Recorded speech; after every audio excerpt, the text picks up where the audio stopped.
میرے والد صاحب شہید ڈی ایس پی عمر رحمان 29 مئی 2017 کو جیل روڈ ادے میں شہید ہوئے تھے نماز مغرب کے دوران، اور میرے چچا شہید ڈی ایس پی شمس الرحمان 8 اگست 2013 کو پولیس اسٹیشن بم بلاسٹ میں شہید ہوئے۔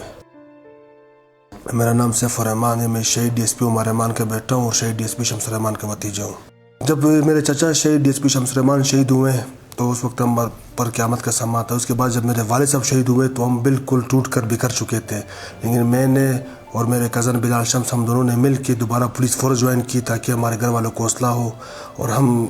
کسی بھی قربانی سے دریغ نہیں کریں گے انشاءاللہ مستقبل میں بھی۔ 23 مارچ کے بعد سے میں یہ پیغام دوں گا کہ جس طرح میرے والد شہید ڈی ایس پی عمر رحمان، میرے چچا شہید ڈی ایس پی شمس الرحمان نے اس ملک کے لیے قربانی دی، انشاءاللہ وقت پڑنے پر سیف الرحمان بھی کسی قربانی سے دریغ نہیں کرے گا انشاءاللہ۔ بلوچستان پولیس، حفاظت اور خدمت۔